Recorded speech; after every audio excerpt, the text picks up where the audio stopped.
सासु ससुर सन मोरे होते, विनय कर विपरिपाय। मोर सोचो जन करिय कछु, मैं बन सुखी सवाय। अतः सास और ससुर के पांव पड़कर मेरी ओर से विनती कीजिएगा कि मेरा कुछ भी सोच न करें, मैं वन में स्वभाव से ही सुखी हूं। प्राणनाथ प्रिय देवर साथा, प्राणनाथ प्रिय देवर साथा, धीर धूरी न धरे धनु भाथा। नहीं मग श्रमो भ्रमो दुख मन मोरे, मोहि लगी सोचु करिय जन भोरे। सुन सुमंत्रो सिय शीतल वाणी, भयो बिकल जनु पने मने हानि। नयन सूजन ही सुनहि न काना, कहि न सकाई कछु अति को लाना। वीरों में अग्रगण्य तथा धनुष और बाणों से भरे तरकस धारण किए मेरे प्राणनाथ और मेरे प्यारे देवर साथ हैं। इससे मुझे न रास्ते में थकावट है, न भ्रम है और न मेरे मन में कोई दुख ही है। आप मेरे लिए भूल कर भी सोच न करें। सुमंत्र जी सीता जी की शीतल वाणी सुनकर ऐसे व्याकुल हो गए जैसे सांप मणि खो जाने पर हो जाता है। नेत्रों से कुछ सूझता नहीं है, कानों से सुनाई नहीं देता है। वे बहुत व्याकुल हो गए, कुछ कह नहीं सकते।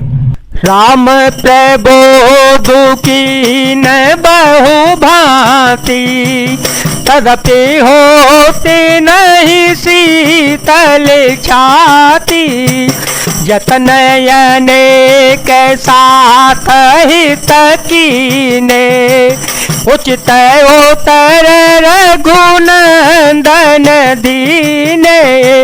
मिटी जाए नहीं राम रजाई, कठिन करम गति कछु न वसाई।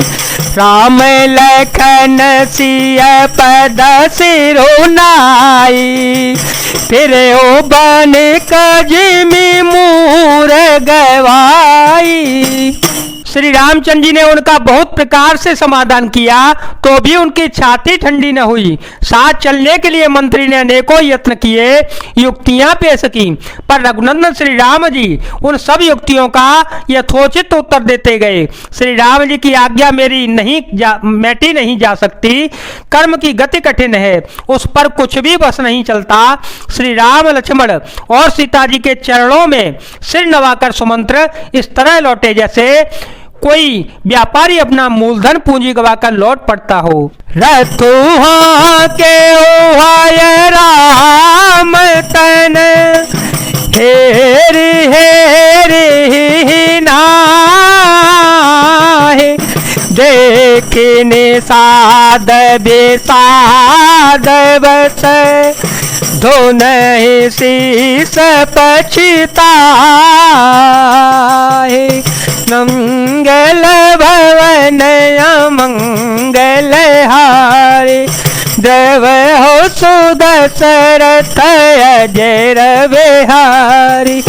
राम सिया राम सिया राम सिया राम, सिया राम जय जय राम।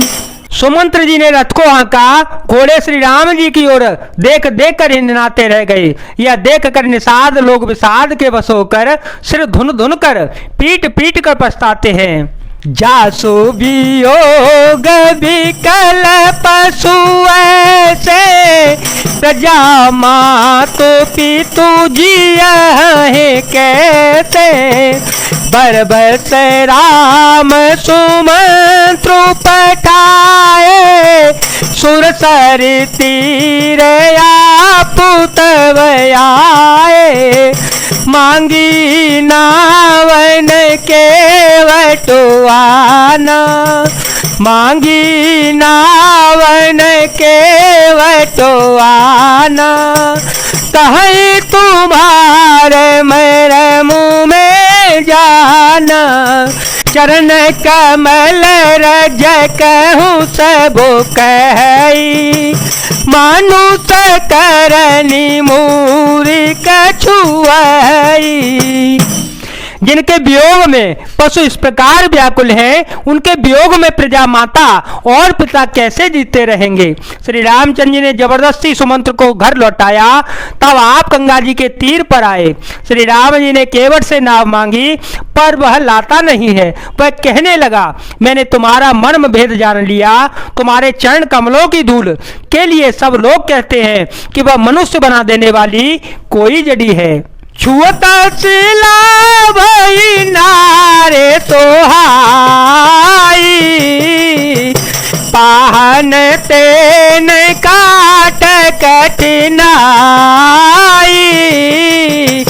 तरने ओ मोने घरने होए जाई, बाट पर मोरे नाव उड़ाई। हे प्रतिपाल सब परिवारू, नहीं जानो कछुआ और कवारो, जो प्रभु पार अवश्य गाच मोह पद पदुम पखारन कहो, मोह पद पदुम पखारन कहो। जिसके छूते ही पत्थर की सला सुंदर स्त्री हो गई, मेरी नाव तो काट की है। काट पत्थर से कटे तो होता नहीं है, मेरी नाव भी मुन की स्त्री हो जाएगी और इस प्रकार मेरी नाव उड़ जाएगी। मैं लुट जाऊंगा अथवा रास्ता रुक जाएगा, जिससे आप पार न हो सकेंगे और मेरी रोजी रोटी मारी जाएगी, मेरी कमाने खाने की राह ही मारी जाएगी। मैं तो इसी नाव से सारे परिवार का पालन पोषण करता हूँ, दूसरा कोई धंधा नहीं जानता। हे प्रभु, यदि तुम अवश्य ही पार जाना चाहते हो तो मुझे पहले अपने चरण कमल पखारने दो, धो लेने दो और कह दो, पद कमल धोई चढ़ाई नावन नाथ उतराई, चहो मोहि राम राउरियान दशरथ शपथ सब साची, कहो बरो तीर मारहु लखनु पे जब लगे न पाय पखारी हो, तब लगिन तुलसी दास नाथ कृपाल पार उतारे हो। हे नाथ, मैं चरण कमल धोकर आप लोगों को नाव पर चढ़ा लूंगा, मैं आपसे कुछ उतराई नहीं चाहता।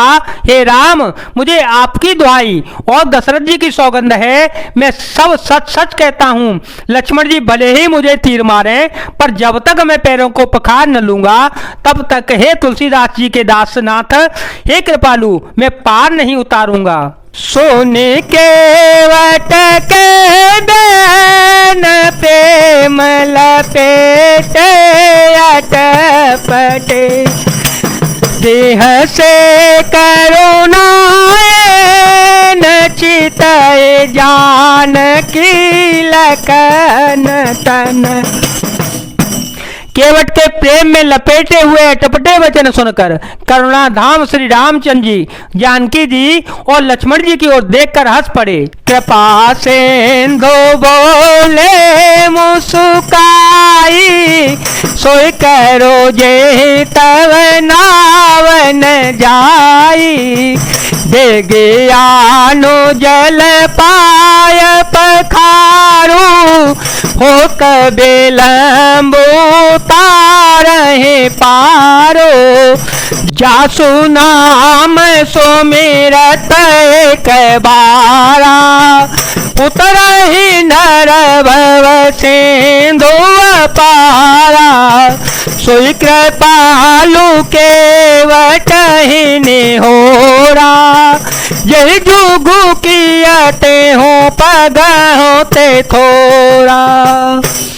कृपा के समुद्र श्री रामचंद्र जी केवट से मुस्कुराकर बोले, भाई तू वही कर जिससे तेरी नाव न जावे, जल्दी पानी ला और पैर धो ले, देर हो रही है, पार उतार दे। एक बार जिनका नाम स्मरण करते ही मनुष्य अपार भवसागर के पार उतर जाते हैं, और जिन्होंने वामनावतार में जगत को 3 पग से भी छोटा कर दिया था, 2 ही पग में त्रिलोकी को नाप लिया था, वही कृपालु श्री रामचंद्र जी गंगा जी से पार उतारने के लिए केवट का निहोरा कर रहे हैं। पदन कनि रखी देव सरे हरसी, पदन कनि रखी देव सरे हरसे, सुन प्रभु वचन मोह मत करसी, केवट राम रजाय सो पावा, केवट राम रजाय सो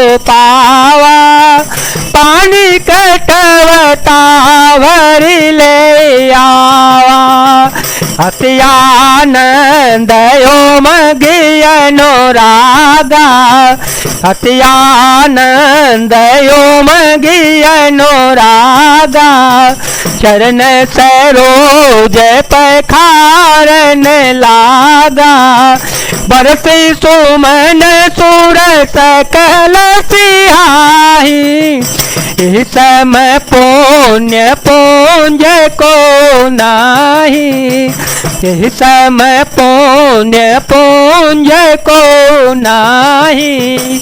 प्रभु के उन वचनों को सुनकर गंगा जी की बुद्धि मोह से खिंच गई थी कि साक्षात भगवान होकर भी पार उतारने के लिए केवट का निहोरा कैसे कर रहे हैं, परंतु समीप आने पर अपनी उत्पत्ति के स्थान पदनखों को देखने ते ही उन्हें पहचान कर देव नदी गंगा जी हर्षित हो गईं।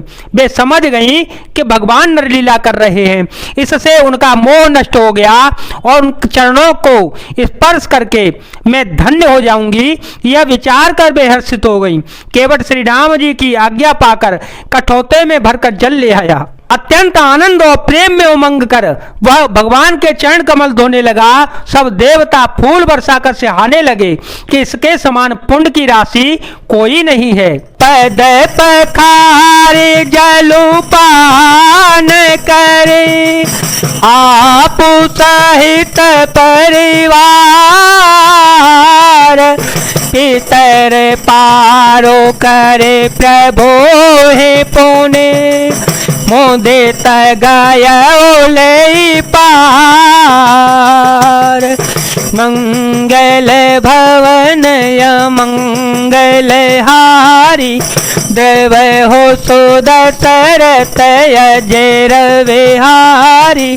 राम सिया राम सिया राम सिया राम सिया राम जय।